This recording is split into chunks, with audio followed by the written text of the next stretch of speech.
الشیطان اللعین الرجیم بسم اللہ الرحمن الرحیم الحمد للہ رب العالمین الصلاۃ والسلام علی محمد وآلہ الطیبین الطاہرین۔ ناظرین محترم، السلام علیکم۔ ماہ مبارک رمضان اور اس کے احکام کے حوالے سے ہماری گفتگو چل رہی تھی۔ ماہ مبارک رمضان اور روزے کے مختلف مسائل آپ کی خدمت میں پیش کیے گئے۔ کچھ مسائل اور بھی ہیں جو رہ جاتے ہیں، ہم نے سوچا کہ اس کو بھی آپ خدمت میں پیش کر دیا جائے اور پھر انشاءاللہ نماز کے حوالے سے گفتگو شروع ہو۔ تو روزے کے حوالے سے بہت سی چیزوں کے بارے میں پوچھا جاتا ہے کہ مولانا یہ چیز روزے میں مکروہ ہے یا روزے کو باطل کر دیتی ہے، اور ایسا ہوتا ہے کہ لوگ مکروہ اور حرام، روزے میں کچھ کام مکروہ ہے اور کچھ کام حرام ہے، تو مکروہ کو حرام سے لوگ ملا دیتے ہیں اور نہیں سمجھ پاتے کہ جو چیز مکروہ ہے وہ بھی روزے کو باطل کرے گی یا نہیں باطل کرے گی۔ تو مکروہات کا بھی ذکر کرتے ہیں، پوچھتے ہیں کہ یہ چیز روزے کو باطل کر دے گی۔ تو ایک فہرست جس طریقے سے ہم نے مبطلات روزہ، یعنی روزے میں جو کام کرنا حرام ہے، اس کی ہم نے فہرست آپ کے سامنے پیش کیا۔ ایک فہرست اس کی کہ کون سے کام روزے کی حالت میں مکروہ ہیں، یعنی اگر اس کام کو انجام دیتے ہیں تو روزے کے لیے کراہیت رکھتا ہے، روزے کے ثواب کو کم کر دے گا، لیکن اس سے روزہ باطل نہیں ہوتا ہے۔ تو کچھ امور ہیں جو روزے کے حالت میں انجام دینا مکروہ شمار کیا گیا ہے۔ ان امور میں سے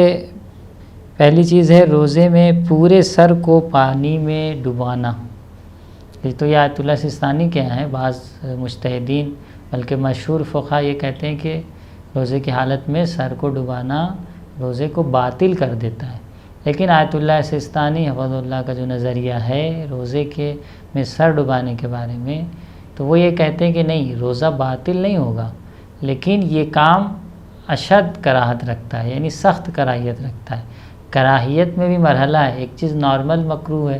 یعنی کراہیت رکھتی ہے، ایک چیز شدت کی کراہیت رکھتی ہے، یعنی بہت زیادہ اس سے کراہیت ہے اور اس کام کو انجام دینا پسند نہیں کیا گیا ہے، لیکن حرمت کی حد تک نہیں ہے، یعنی حرام ہونا ثابت نہیں۔ تو ائمہ طاہرین علیہ الصلوۃ والسلام کے جو بیانات ہیں، جو روایات ہیں، وہاں پر ایسا نہیں کہ اگر کسی چیز کے بارے میں منع کیا گیا ہو تو لفظ منع سے یہ ہمیشہ سمجھ میں آئے کہ وہ چیز حرام ہے۔ اور یہیں پر ایک سوال کا جواب بھی پیش کرتا چلوں کہ بعض لوگ کہتے ہیں مولانا بعض چیزوں کے بارے میں روایت میں لفظ حرام آیا ہے، یا اخباریوں کی طرف سے جو سوال آتا ہے وہ کہتے ہیں کہ لفظ حرام آیا، فلاں چیز کھانا حرام ہے، روایت میں آیا ہے، اصول کافی میں روایت ہے، تو اگر حرام ہے تو مجتہد نے کیوں فتویٰ دیا ہے کہ مکروہ؟ تو ہم یہ بتاتے چلیں کہ لفظ حرام کا جو معنی ہے عربی میں، اب یہی ہوتا ہے کہ ہر کام میں آپ اس کے اسپیشلسٹ کی طرف جائیں، جو اس کا ماہر ہے، جو اس کا متخصص ہے، جس نے ساری روایتوں کو دیکھا ہے اور شریعت کا جو مذاق ہے، شریعت کا جو ذوق ہے اور معصوم کے بیان کا جو طریقہ ہے، کہاں پہ کس انداز سے کس بات کو بیان کرتے ہیں، اس سے انس رکھنا بھی بہت ضروری ہے۔ جب آپ کثرت سے روایات اہل بیت علیہ الصلوۃ والسلام کا مطالعہ کریں گے، خواہ وہ روایتیں ہوں جو فقہی ہوں یا دوسری اخلاقی روایتیں، تو جس زمینے میں آپ مطالعہ کریں گے تو معصوم کا بیان اور لہن بیان کی کس طریقے سے معصوم بیان کر رہا ہے اور کہاں کیا چیز مراد ہے، وہ آپ کو بہتر اور واضح طور پہ سمجھ میں آئے گا۔ تو لفظ حرام کا معنی ہے منع کرنا، یعنی کسی چیز کو جب منع کیا جاتا ہے، حرام کا معنی ہے منع، اس لیے آپ کہتے ہیں مسجد الحرام، یعنی کیا مسجد حرام ہے؟ مسجد حرام نہیں، یعنی مسجد الحرام میں آپ کے لیے منع ہے کہ بغیر احرام کے داخل ہوں، یا اگر کوئی شخص وہاں پر پناہ لیتا ہے تو اس کو قتل کرنا، بہت سی چیزیں وہاں پر منع ہیں۔ تو اب لفظ حرام آیا، تو حرام کے معنی ہوتا ہے کسی چیز سے منع کرنا۔ اب ہو سکتا ہے جس چیز سے منع کیا جا رہا ہے وہ چیز مکروہ ہو، یعنی حرمت اس حد تک نہیں ہے کہ آپ پر عذاب نازل ہو اور وہ حرام کہلائے، حرام بمعنی گناہ، تو مکروہ بھی منع کیا جاتا ہے، مکروہ کام سے بھی انسان کو منع کیا جاتا ہے کہ آپ مکروہ کام نہ کریں۔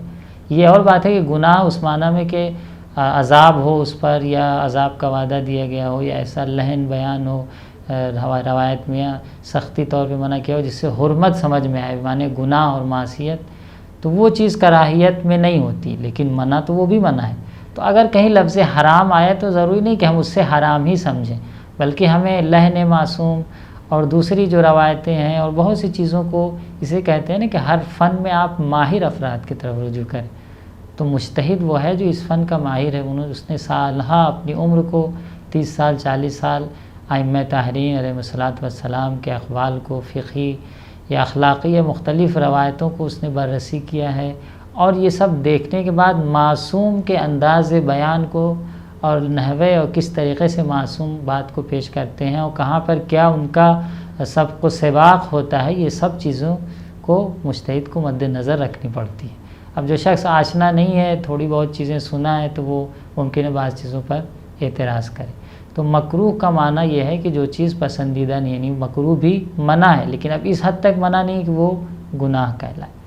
تو مکروہات میں سے ایک مکروہ یہ تھا کہ آپ سر کو اپنے پورے پانی میں ڈبوائیں۔ آیت اللہ سستانی کے ہاں یہ کام روزے میں اشد اور سخت کراہیت رکھتا ہے، حرام نہیں ہے، روزہ باطل نہیں ہوگا۔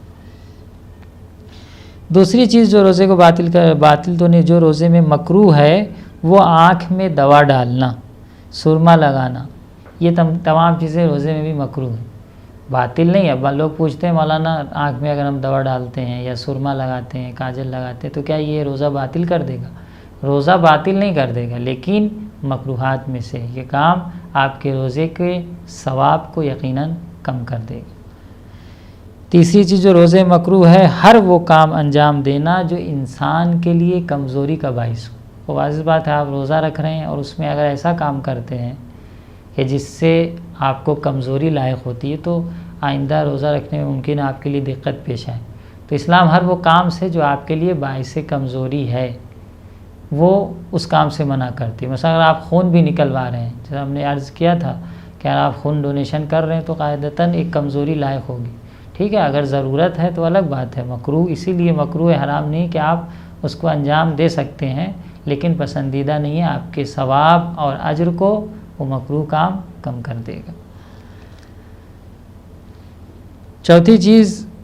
ناک میں دوا ڈالنا اگر نہ جانتا ہو۔ ایک مرتبہ پتہ ہے کہ ناک میں دوا ڈالیں گے اور وہ دوا انسان کے حلق تک پہنچ جائے گی، تو جب حلق تک دوا پہنچ رہی ہے اور پیٹ میں جا رہی ہے تو پھر وہ کھانا پینا صادق آئے گا، تو آپ کا روزہ باطل ہو جائے گا۔ تو کب یہ دوا ڈالنا آپ کے لیے مکروہ ہے، کراہیت رکھتا ہے ناک میں؟ جب اتنی کم مقدار میں آپ ڈالیں کہ وہ حلق تک نہ پہنچے۔ البتہ یہیں پر ایک کنفیوژن ہے کہ خود دوا تو حلق تک نہیں پہنچتی، لیکن اس کی خوشبو یا اس کی بو جو بھی ہے وہ حلق تک احساس ہوتی ہے، تو وہ حرج نہیں ہے، اسی لیے تو مکروہ ہے کہ مکروہ اسی لیے شمار کیا کہ جب تک دوا حلق تک خود نہ پہنچ جائے تب تک مکروہ ہے۔ اب اس کی خوشبو ہے، بو، یہ تمام چیزیں حلق تک پہنچیں گی، تو ایسے کاموں سے پرہیز کریں، بہتر ہے، ممکن حلق میں بھی چلی جائے، کیونکہ اسلام میں جو بہت سی چیزیں بعنوان مکروہ بیان کی گئی ہیں، اس نقطے پہ بھی توجہ کریں، اور قابل غور ہے کہ بہت سی چیزیں اسلام میں بیان کی گئی کہ فلاں کام مکروہ ہے، وہ آپ کو حرام سے بچانے کے لیے کیا گیا ہے۔ جسے کہیں کہ ایک پہلے سے ہی آپ کے لیے لائن کھینچ دی گئی ہے، ایک ریڈ لائٹ ہوتی ہے، ایک یلو لائٹ ہوتی ہے، آپ کے لیے پہلے سے یلو لائٹ جلا دیا گیا ہے کہ اس کے بعد پھر لائٹ ریڈ ہونے والی ہے، یعنی حرام کی منزل آنے والی۔ اگر تم یلو لائٹ میں رک جاؤ گے تو قطعاً پھر جب ریڈ لائٹ ہوگی تو رکے ہی رہو گے۔ تو مکروہ بھی ایک طرح اسی لائٹ کا کام کرتا ہے، یعنی جب آپ مکروہات سے پرہیز کریں گے تو پھر حرام میں قطعاً مرتکب ہونے سے بچیں گے، کیونکہ جو انسان مکروہ کو ترک کر رہا ہے وہ گناہ کی طرف نہیں جائے گا۔ تو مکروہ بھی جو بیان ہوئے ہیں شریعت میں، بہت سے مکروہات اسی لیے ہیں کہ انسان گناہ کی طرف نہ جائے اور گناہ کا زمینہ فراہم نہ ہو۔ تو اس لیے بعض امور اب جیسے یہاں پہ جو بیان کیے جا رہے ہیں جو روزے میں مکروہ ہیں، بہت سی ایسی چیزیں کہ جو ممکن ہے انسان کے پیٹ میں چلی جائیں اور کھانا پینا اس پہ صادق آ جائے، تو ایسا کام پرہیز کریں۔ اب پانی کے اندر سر ڈبائیں گے تو ممکن ہے حلق میں پانی جائے، تو اس سے پہلے کہ آپ کے حلق میں پانی جائے، اسلام نے کہا یہ کام مکروہ ہے، دوری کرو گے تو اس سے بچ کے رہو۔ پانچویں چیز، خوشبودار گھاس کا سونگھنا۔ پہلے بھی اس کا اشارہ ہو چکا ہے کہ خوشبودار گھاس کا سونگھنا مکروہ ہے، لیکن عطر لگانا، ایک ہوتا ہے ہری جڑی بوٹی ہوتی ہے، گھاس پھوس ہوتی ہے، آپ اس کو سونگھ رہے ہیں، وہ مکروہ شمار کیا گیا ہے۔ لیکن اگر آپ عطر لگاتے ہیں، پرفیوم یوز کرتے ہیں، تو اس سے آپ کا روزہ باطل نہیں ہوگا۔ چھٹی چیز ہے عورت کا پانی میں بیٹھنا، خاص کر خاتون کے لیے یہ حکم آیا ہے۔ ویسے تو پانی میں سر ڈبانا یہ سب ہے کہ روزے میں مکروہ ہے، لیکن اگر خاتون خاص کر کے پانی میں بیٹھے تو یہ کام روزے میں مکروہ شمار کیا گیا ہے۔ ساتویں چیز ہے شیاف، یعنی سپوسٹری جو آتی ہے اس کا استعمال کبھی بعض دواؤں کے لیے یا قبض وغیرہ کے علاج کے لیے دی جاتی ہے، تو اس کا بھی استعمال روزے میں مکروہ ہے۔ آٹھویں چیز ہے بدن پر موجود لباس کا ترک کرنا۔ اگر کوئی شخص لباس جو بدن پہ ہے اب سوچ رہا ہے کہ پانی ڈالتے رہیں تاکہ تھوڑی ٹھنڈک ملتی رہے، روزہ میں گرمی بہت لگ رہی ہے، روزہ سخت ہو رہا ہے، تو بہر صورت یہ کام روزے کو باطل تو نہیں کرتا، لیکن اگر کوئی کر رہا ہے، برداشت سے باہر ہو رہا ہے اور روزہ رکھنا اس کے لیے سخت ہو رہا ہے، اور اس طرح کے کام کر رہا ہے، اپنے لباس کو بھگا رہا ہے یا بے وجہ حمام جا رہا ہے، تو یہ چیزیں جو کمزوری کا باعث ہو، یا اپنے لباس کو ترک کر رہا ہے، تو یہ کام اس کے لیے مکروہ شمار کیا گیا ہے، کراہیت رکھتا ہے۔ دانت اکھڑوانا اور ہر وہ چیز جس سے منہ میں خون آئے، اب یہ بھی وہی ہے، جب منہ میں خون آئے گا تو یہ بھی امکان ہے کہ وہ خون پیٹ میں جائے، تو اسی لیے دانت اکھڑوانا اور ہر وہ کام جس سے منہ میں مسوڑوں میں خون آئے، یا آپ برش اس طریقے سے کر رہے ہیں کہ خون نکل آ رہا ہے، تو جان بوجھ کے ایسا نہ کریں، اتفاق سے ہو گیا الگ مسئلہ ہے، لیکن اگر آپ جان بوجھ کر ایسا کر رہے ہیں کہ آپ کے منہ سے خون آ رہا ہے، ہونٹوں سے خون آ رہا ہے، دانت سے خون آ رہا ہے، تو یہ تمام چیزیں مکروہ ہیں، روزے کو باطل نہیں کریں گی۔ بہت سے موارد میں کنفیوژن ہوتا ہے کہ لوگ سوچتے ہیں کہ یہ سب چیزیں روزے کو باطل کر دیں گی، اسی لیے کل بھی ہم نے اشارہ کیا تھا اپنے گزشتہ جلسوں میں کہ اگر آپ کو یہ پتہ ہو کہ کون سی چیزیں روزے کو باطل کرتی ہیں اور کون سی چیزیں روزے میں مکروہ ہیں، تو پھر آپ کے لیے جو مختلف سوالات پیش آتے ہیں وہ سوالات ختم نہ بھی ہوں تو کم ہو جائیں گے، آپ کو خود ایک خاکہ، ایک کلیہ آپ کے ہاتھ میں آ جائے گا کہ ہم روزے میں اپنے روزے کو کن چیزوں سے محفوظ رکھیں تو ہمارا روزہ صحیح ہے۔ 10ویں چیز تر لکڑی سے مسواک کرنا۔ اب آج کل تو برش آ گیا ہے، تر لکڑی نہیں، لیکن پہلے ہوا کرتا تھا، لوگ جو ہے مسواک کرتے تھے، جیسے ہمارے ہندوستان پاکستان میں نیم کا مسواک، اس کے فوائد بھی ہیں، تو ایسا مسواک کرنا افطار سے پہلے روزے کی حالت میں، زیادہ تر لوگ افطار کے وقت منہ سے بدبو آ رہی چلیے مسواک کر لیتے ہیں، یہ کام مکروہ ہے، کر سکتے ہیں لیکن روزے کو باطل نہیں کرے گا، کرنا چاہے کوئی، لیکن مکروہ شمار کیا گیا ہے روزے کے آپ کے ثواب کو۔ مکروہ کا معنی یہی ہے کہ عبادت میں مکروہ یعنی ثواب کم ملے گا۔ اب یہ بھی اشارہ کرتے چلیں بات آئی تو کہ ایسے عبادت میں مکروہ کا کیا معنی ہے، جیسے روزہ عبادت ہے، نماز ہے عبادت ہے، تو دو طرح کے مکروہ ہوتے ہیں، ایک مکروہ جو کراہیت بمعنی کہ واقعاً سخت کراہیت رکھتا ہے یا کراہیت رکھتا ہے، ایک یہ کہ عبادت میں کسی کام کو مکروہ شمار کیا جائے۔ تو اگر عبادت میں کسی کام کو مکروہ شمار کیا جائے کہ مثلا آپ عبادت میں فلاں کام انجام نہ دیں، تو زیادہ تر جو روایات سے استفادہ ہوتا ہے وہاں مراد یہ کہ آپ کے ثواب میں کمی ہو جائے گی، ایسا نہیں کہ آپ کوئی بہت ہی ایسا کام انجام دے رہے ہیں کہ جو ناپسندیدہ ہے، نہیں، آپ کے ثواب میں کمی ہو جائے گی۔ جیسے نماز میں ہی بہت سے امور کے بارے میں بیان کیا جاتا ہے کہ وہ نماز میں مکروہ ہیں، نماز میں آپ ادھر ادھر دیکھیں یا اس طرح کے امور ہیں، تو نماز میں مکروہ ہے یعنی کیا، یعنی آپ کے ثواب میں کمی ہو جائے گی۔ بہت واضح مثال آپ کے سامنے پیش کریں، بہت سے لوگ اس سے پرہیز بھی کرتے ہیں، اجتناب بھی کرتے ہیں اور کہتے ہیں کہ بھائی روایت میں آیا یا مجتہدین نے بیان کیا کہ مکروہ ہے۔ جو شخص مسافر ہے وہ اگر نماز جماعت پڑھائے تو اس کے پیچھے جماعت پڑھنا مکروہ ہے، رسالے میں لکھا ہے، تو یہ مکروہ سے مراد کیا ہے، یعنی آپ کو جماعت کا ثواب بالکل نہیں ملے گا؟ نہیں، جماعت کا ثواب ملے گا، لیکن وہ ثواب جو آپ ایک ایسے امام کے پیچھے پڑھ رہے ہیں جو امام، جس امام کی نماز پوری ہے، قصر نہیں ہے، اس میں ثواب آپ کو زیادہ ملے گا۔ لیکن اگر ایسے شخص کے پیچھے پڑھ رہے ہیں جس کی نماز قصر ہے تو ثواب میں کمی ہو جائے گی۔ لیکن اگر کوئی شخص فرادہ پڑھنا چاہتا ہے اور ایسے شخص کے پیچھے نماز پڑھنا چاہتا ہے کہ جس کی نماز قصر ہے، تو قطعاً جماعت کا ثواب بہت زیادہ ہے، 25 برابر ثواب جماعت کا ہے۔ پھر ہو سکتا ہے آپ کی نماز میں کچھ خامیاں ہوں، کچھ کمیاں ہوں، سورہ میں، تلاوت میں، وہ بھی امام جماعت اگر پڑھ رہا ہے تو آپ سے اس کی ذمہ داری ساقط ہو جاتی ہے۔ تو یہ نہ سوچیں کہ مولانا تو سفر میں ہے بس ہم فرادہ پڑھ لیتے ہیں، نہیں، اگر کوئی ایسا امام ہے جو پوری پڑھا رہا ہے تو ٹھیک ہے، اس امام کو سامنے لائیں، لیکن اگر ایسا امام نہیں ہے یا مثلا کوئی ایسا شخص آیا ہے، کوئی ایسی شخصیت آئی ہے کہ ہاں بھائی معنوی شخصیت ہے، روحانی شخصیت ہے، تو آپ فرادہ پہ اکتفا نہ کریں، ٹھیک ہے، مکروہ ہے، تھوڑا ثواب کم ملے گا لیکن جماعت کا ثواب اس سے کہیں زیادہ ہے۔ 11ویں چیز جو روزے میں مکروہ ہے، بے وجہ پانی یا کسی اور سیال چیز کو، پانی ہے یا کوئی بھی لکوڈ آپ اپنے منہ میں ڈالیں اور ڈال کے اس کو گھماتے رہیں، تو یہ بے وجہ کبھی ہوتا ہے کہ بھائی ہمیں علاج کی غرض سے یا کسی اور تکلیف کی وجہ سے ہم منہ میں ڈال لیں، تب تو کوئی حرج نہیں، ضرورت جسے کہتے ہیں ایک عمومی ضرورت ہو، ایک عرفی ضرورت ہو، یہاں پہ ہمیں ضرورت ہے، مثلا منہ کے اندر چھالے نکلیں، ڈاکٹر نے دوا دی کہ ہر 2 گھنٹے پہ آپ اس کو منہ میں گھما کے کلی کر دیجئے، کوئی دوا دیا، تو یہ تو مکروہ نہیں ہے، لیکن نہیں آپ ایسے ہی منہ سوکھا جا رہا ہے، چلے منہ میں پانی لے لیتے ہیں برف کا اور ٹھنڈا پانی، اور اس سے تھوڑا سا منہ میں تری مل جائے گی، تو اگر ایسا کام کر رہے ہیں تو یہ آپ کے روزے کو باطل تو نہیں کرے گا لیکن یہ کام مکروہ ہے۔ اور اگر اتفاق سے یہ پانی آپ کے پیٹ میں چلا گیا تو پھر یہاں پر یہ روزہ تو آپ کو رکھنا ہی ہے، بعد میں قضا بھی وجہ لانی ہوگی، کیونکہ بے وجہ آپ منہ میں پانی ڈال کے گھما رہے تھے، ایک طرح سے روکا جا رہا ہے نا آپ کو کہ کہیں آپ پانی پی نہ لیں، لیکن آپ وہ مکروہ انجام دے رہے ہو، اتفاق سے پانی چلا گیا تو اب وہ معاف نہیں ہے، آپ کو قضا کرنی ہوگی۔ 12ویں چیز اور آخری چیز جو روزے میں مکروہ شمار کی گئی ہے کہ بالخصوص جوان حضرات کے لیے یا جو لوگ شادی شدہ ہیں ان کے لیے، کہ آپ کا قصد یہ نہیں ہے کہ آپ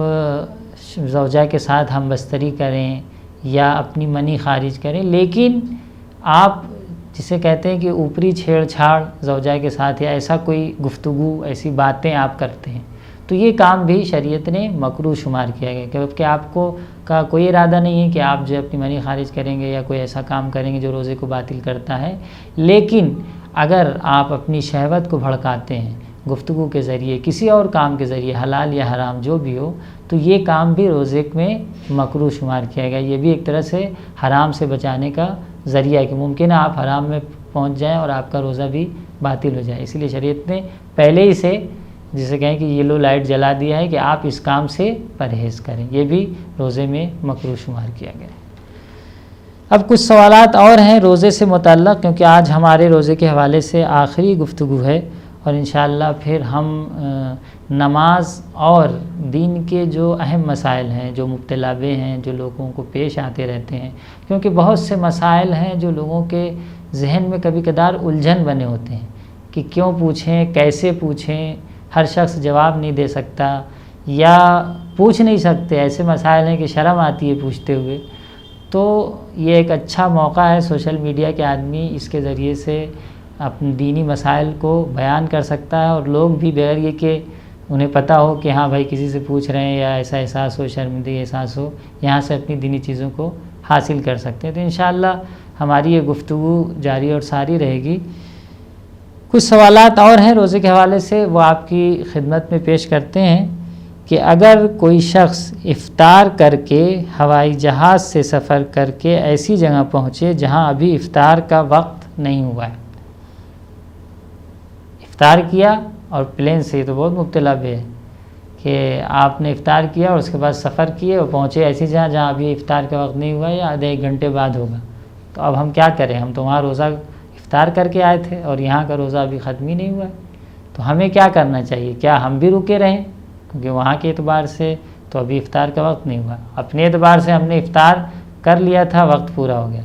تو یہاں پر آپ پر اجتناب کرنا ضروری نہیں ہے۔ کیوں؟ کیونکہ آپ کی جو شرعی ذمہ داری تھی کہ آپ صبح سے غروب تک امساک کریں اور کچھ نہ کھائیں، تو وہ آپ اپنی شرعی ذمہ داری، وہ روزہ آپ پورا کر کے آئے ہیں، اب یہاں پر آئے، یہاں 1 گھنٹہ ٹائم ہے، تو یہاں پر کوئی آپ کی شرعی ذمہ داری نہیں ہے، آپ کھا پی سکتے ہیں۔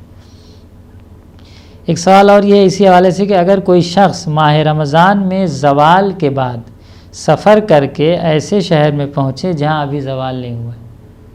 اب زوال کے بعد آپ جب سفر کرتے ہیں تو آپ کو روزہ رکھنا ہے، اس دن کا روزہ آپ کا صحیح ہے، پورا کرنا ہے، اب جہاں پہنچے وہاں ابھی زوال نہیں ہوا ہے،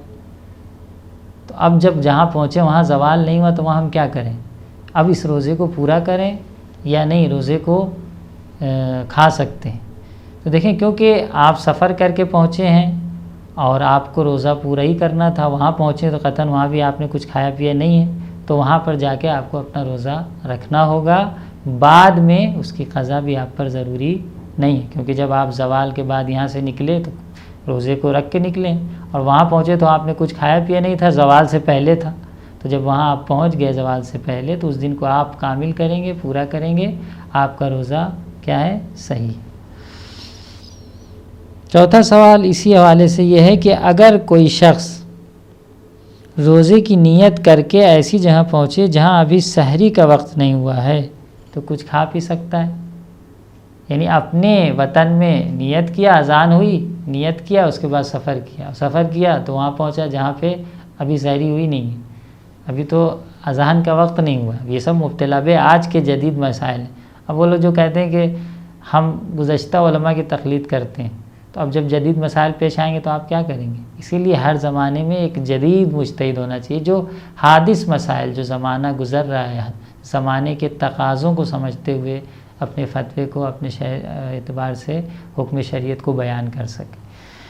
تو ایسا شخص اگر وہاں پر پہنچا ہے تو اس کی کیا شرعی ذمہ داری ہے کہ جہاں ابھی سحری کا وقت نہیں ہوا ہے، تو جہاں پر سحری وقت نہیں ہوا ہے وہاں پہنچا ہے، یہاں یہ نیت کر کے پہنچا تھا، تو وہ وہاں پر اس پہ یعنی وہ اگر کھانا پینا چاہتا ہے تو کھا بھی سکتا ہے، اس کے لیے کوئی حرج نہیں ہے، کیونکہ وہ جہاں پہنچا ہے وہاں پہ سحری کا وقت نہیں ہوا ہے۔ اب وہاں کب اسے روزہ رکھنا ہے نا، 10 دن کا قرض کرے گا، تو جہاں پہنچا ہے وہاں پہ اس کی کیا تکلیف ہے؟ وہ وہاں کا دن حساب کرے گا جہاں پہ وہ پہنچا ہے، تو وہاں سحری کا وقت نہیں ہوا تھا، وہاں کھا پی سکتا ہے، جب وہاں سحری کا وقت ہو پھر نیت کرے۔ ایسا نہیں کہ وہاں کر کے آئے تھے تو اب تو یہاں کیا کرنا چاہیے، نہیں۔ اگر آپ ایسی جگہ پہنچے ہیں جہاں پر سحری کا وقت نہیں ہوا ہے اور آپ نے دیکھا یہ کہ لوگ کھا پی رہے ہیں اور آپ بھی کھانا پینا چاہتے ہیں تو کوئی حرج نہیں ہے۔ جو افراد ایسی جگہ رہ رہے ہیں جہاں پر 6 مہینے دن اور 6 مہینے رات ہے تو ان کے روزے کا کیا حکم؟ یہ بھی ایک مبتلا، کیونکہ یہ ویڈیو بھائی اب تو سوشل میڈیا ایسا ہے کہ بھائی کہیں سے بھی کوئی سن سکتا ہے، کسی کو بھی پیش آ سکتا ہے۔ جو افراد ایسی جگہ رہ رہے ہیں کہ 6 مہینے دن ہے 6 مہینے رات، اب رمضان آیا جبکہ رات تھا، ٹوٹل رات ہے، دن ہے ہی نہیں، تو اب کیا رات میں روزہ رکھیں گے؟ قرآن تو کہہ رہا ہے کہ آپ جو ہے صبح سے لے کر غروب تک روزہ رکھیں، تو اب ایسے عالم میں کیا کریں گے؟ تو یہاں آیت اللہ سستانی رضی اللہ فرماتے ہیں کہ اس کی شرعی ذمہ داری ہے کہ وہاں سے سفر کر کے ایسی جگہ جائے جہاں پر دن ہے، قریب کی جگہ جہاں پر دن ہو، جہاں پہ وہ اپنا روزہ رکھ سکے، یہ اس کی شرعی ذمہ داری ہے، کیونکہ بھائی شریعت کا یہ حکم روزہ ساقط تو ہو نہیں سکتا، اور رات میں ہم روزہ رکھوا نہیں سکتے، کیونکہ کہیں سے نہیں روایت یا حدیث یا قرآن یا سیر معصومین یا کہیں سے یہ نہیں سمجھ میں آتا کہ رات میں آپ روزہ رکھ سکتے ہیں۔ روزے کے لیے جو مدت معین کی گئی ہے، جو زمانہ معین کیا گیا ہے، وہ روزے کا کیا ہے؟ وہ آپ اذان صبح سے لے کر اذان غروب تک، اور وہاں تو 24 گھنٹہ اندھیرا ہی ہے، رات ہے،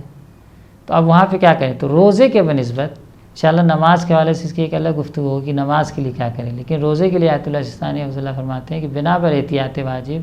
ضروری ہے کہ وہ سفر کرے اور جائے ایسی جہاں پر جہاں پہ دن ہو اور وہ اپنا روزہ رکھے۔ اگر بطور اتفاقی طور پر یا کسی مجبوری کی بنیاد پر سفر نہیں کر سکا ہے تو جب بعد میں جا کے اس کی قضا بجا لائے، کہیں ایسی جگہ جائے جہاں پہ وہ روزہ رکھ سکتا ہے، وہاں جا کر اس کی قضا بجا لائے۔ کچھ مسائل اور بھی تھے جو اعتکاف اور اس سے مربوط تھے، انشاءاللہ کسی اور گفتگو میں اس کے بارے میں بھی ذکر کر دیں گے کہ اعتکاف اور اعتکاف کے کیا مسائل ہیں، لیکن کیونکہ آج کی شب جناب خدیجہ کبریٰ سلام اللہ علیہا آپ کی وفات کی تاریخ ہے، اور یہ شہزادی اور یہ جو اسلام کی جو آپ نے اسلام میں آپ کی قربانیاں ہیں، جو آپ کے ایثار ہیں، اور جو آپ نے دین اسلام کی ترقی اور دین اسلام کو آگے بڑھانے میں شہزادی کا جو کردار ہے وہ بے شک ہم بھلا نہیں سکتے ہیں۔ شہزادی کی عظمت، جناب شہزادی خدیجہ الکبریٰ سلام اللہ علیہا کے لیے یہی کافی ہے کہ آپ پیغمبر کرام اسلام کی زوجہ تھیں، اور سب سے پہلے جو شخصیت ایمان لائی ہے پیغمبر گرامی اسلام پر، وہ جناب خدیجہ الکبریٰ سلام اللہ علیہا کی شخصیت اور ذات ہے۔ اب آپ سوچیں کہ دیکھیے کسی بھی جب مشن میں بہت سے لوگ جڑ جاتے ہیں، جب کافی تعداد میں لوگ کسی مشن کو شروع کرنے کے بعد جڑ گئے ہیں تو پھر لوگوں کو اس میں جڑنے میں بہت آسانی ہوتی ہے، کوئی اعتراض نہیں کرتا، کوئی مشکل نہیں۔ لیکن جب آپ ایک مشن نیا آغاز کر رہے ہوں تو سب سے شروع میں جو آپ کو ساتھ دے رہا ہو، جانیے کہ وہ اس کا جذبہ ایمانی اور اس کی جو آپ سے جو ہمت ہے اور جو آپ اس کی فداکاری ہے، اس کا اجر الگ ہی ہوتا ہے۔ تو جناب شہزادی خدیجہ الکبریٰ سلام اللہ علیہا وہ بیوی ہیں کہ جنہوں نے آغاز اسلام میں سب سے پہلے اسلام لائی، اور بہت سی مشکلات کا بھی آپ کو سامنا کرنا پڑا ہے اس کی وجہ سے۔ یعنی وہ خاتون جس کے دولت کے بارے میں، جس کے مالی سرمایہ کے بارے میں کہا جاتا ہے کہ اس سے بڑا کوئی تاجر نہیں تھا، وہ خاتون ایک معمولی انسان سے، بظاہر تو معمولی تھے رسول گرامی اسلام، یعنی مادی لحاظ سے ان کے پاس کچھ نہیں تھا۔ آپ شادی کرتی ہیں، یعنی کسے کہتے ہیں آپ کی معرفت کہ دین اسلام اور ایک اللہ کی جو بندگی اور حقیقت میں جو بندگی ہوتی ہے کہ ہاں جو ایک مشن ہے، جو اسلام ہے، جو مقصد ہے، جو اللہ نے جس مقصد کے لیے بنایا، اس میں کتنی عظیم آپ کی قربانی ہے کہ آپ نے سب کچھ اپنا قربان کر دیا۔ بہت مشکل کام ہے کہ ایک خاتون ایک ایسے شخص سے شادی کریں جو بظاہر مادی لحاظ سے، اس زمانے میں بہت سے آپ کو طعنے سننے پڑے، لوگوں نے چھوڑ دیا۔ یہاں تک کہ ہماری تاریخ میں ملتا ہے کہ جب شہزادی دو عالم جناب فاطمہ زہرا سلام اللہ علیہا کی ولادت کی تاریخ آئی ہے اور خواتین کو بھیجا گیا ہے کہ جائیں مثلا آئیں مدد کریں، خاتون کو مدد کی ضرورت ہوتی ہے، تو قریش کی عورتوں نے انکار کر دیا، کہا کہ جاؤ اسی محمد سے مدد مانگو کہ جس کے لیے تم نے سب کو چھوڑ کر جا کے اسے اپنا لیا۔ اب آپ سوچیں کہ ایک خاتون کو اس کنڈیشن میں اگر اس طرح جواب مل رہا ہو تو اس کے لیے کتنی سخت کھڑی ہوگی، لیکن نہیں، اللہ اپنے نیک بندوں کی مدد کرتا ہے۔ الذین آمنوا وعملوا الصالحات سیجعل لهم الرحمن ودا، جو ایمان لاتے ہیں، عمل صالح بجا لاتے ہیں، اللہ ان کی محبت کو لوگوں کے دلوں میں قرار دیتا ہے، اور لوگوں کی مدد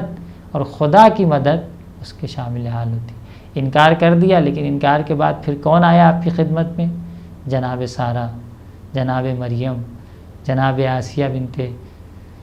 آسیہ، تو یہ تمام لوگ جو آپ کی خدمت میں پہنچے۔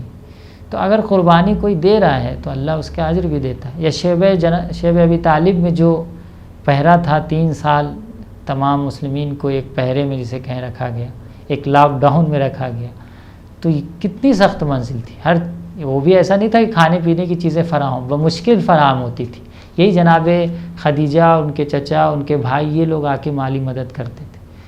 اس عالم میں آپ نے شہزادی دو عالم نے، شہزادی جناب خدیجہ الکبریٰ نے پیغمبر اسلام کی نصرت کی، تو اسلام کی ترقی میں آپ کا بہت اہم کردار رہا ہے۔ اور اسی لیے جب پیغمبر گرامی اسلام معراج پہ آپ کا جانا ہوتا ہے تو جبرائیل سلام بھجواتے ہیں، کہتے ہیں کہ میرا سلام بھجوا دیجیے اور اللہ کی طرف سے سلام دے دیجیے جناب بیوی جناب خدیجہ الکبریٰ کو۔ اور جب سلام پہنچاتے ہیں تو جناب خدیجہ الکبریٰ فرماتی ہیں شہزادی کے اللہ ہی کی طرف سے سلام ہے، وہ خود سلام ہے، اور سارے سلام اسی کی طرف پلٹتے ہیں۔ تو جس خاتون کے لیے جبرائیل کے ذریعے خدا سلام بھجوا رہا ہو، اب آپ سوچیں کہ اس کی کیا عظمت ہوگی۔ عزیز شہزادی نے بڑے مصائب پھر بھی تحمل کیے دین اسلام کی بقا کے لیے، اور انہی مصائب میں سے ایک مصائب یہ بھی تحمل کرنے پڑے آپ کو کہ آپ کی جو بیٹی تھی شہزادی فاطمہ زہرا سلام اللہ علیہا، 5 سال بعض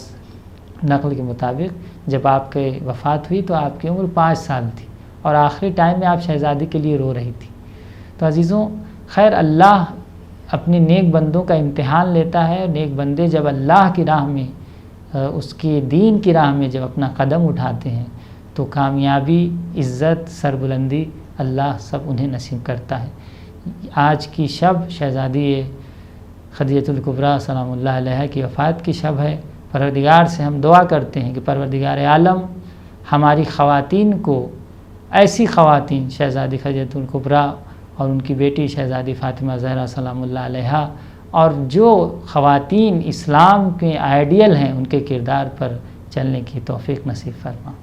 السلام علیکم ورحمۃ اللہ وبرکاتہ۔